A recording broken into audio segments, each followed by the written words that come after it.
ka sa utang. Napakarami mong utang. Hindi ka na makatulog sa dami ng mga problemang pinagdadaanan. Ganon din lagi kang talo sa mga tinatayaan ninyo. Magulo ang inyo pong pamilya. Ang asawa po ninyo lagi kayo nag-aaway, lalo na sa pera. Or kaya may mga bisyo na hindi maiwas-iwasan. O kaya yung anak ninyo ay masyadong pasaway, napapabarkada at saka may mga bisyo. Mainam na gawin niyo po ito sa pamamagitan ng bawang. Ang bawang po mga bossing ko ay makakatulong upang sa ganon, mawala ang mga kamalasan na nakadikit po sa inyo. Gawin niyo po ito ay umaga lamang, mga bandang alas 7 ng umaga. Mula sa inyo pong ulo, talampakan, pati kilikili, lahat po yan. Pero wag niyo nang tatanggalin yung mismong balat po ng bawang. Ito po mga bossing ko ay baka po mag-init ang inyo pong katawan kapag po ito ay tinalupan po ninyo. Ganyan lamang. At pagkatapos mga bossing ko, mula ulo hanggang paa, talampakan, alak-alakan, lahat po yan paikutan nyo ng bawang. At paulit-ulitin nyo na lahat ng malas po ninyo ay mawawala na. Kailanman na hindi na kayo mamalasin pa. Ganon mga bossing.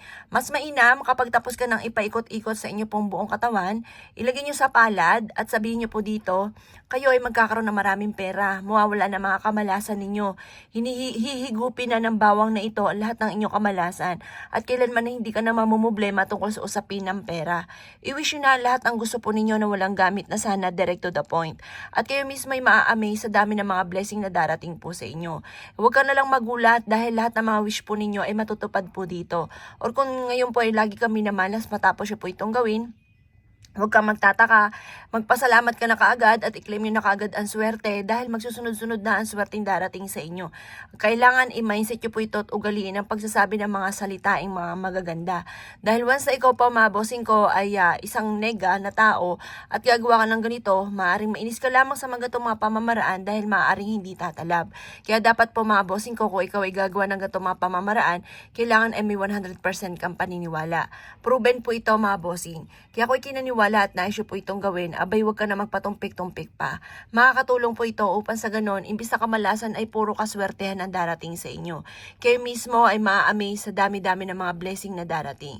Hindi ka na lagi mamumblema tungkol sa usapin ng pera. Hindi ka na lagi mamumblema kung bakit ikaw ay minamalas. Hindi na magkakaroon ng pag-aaway sa loob ng inyong tahanan. Pero syempre, bukod sa panalangin ng time team at kung ang problema ay pera, dadagdagan mo lalo ang sipag at tiyaga. At may patutungan ng inyong pagiging masipag at matyaga. Gawin niyo po ito.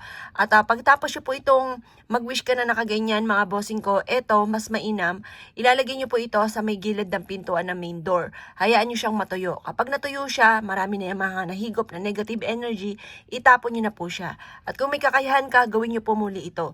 Kada sumasapit ang unang pasok ng buwan mga bossing.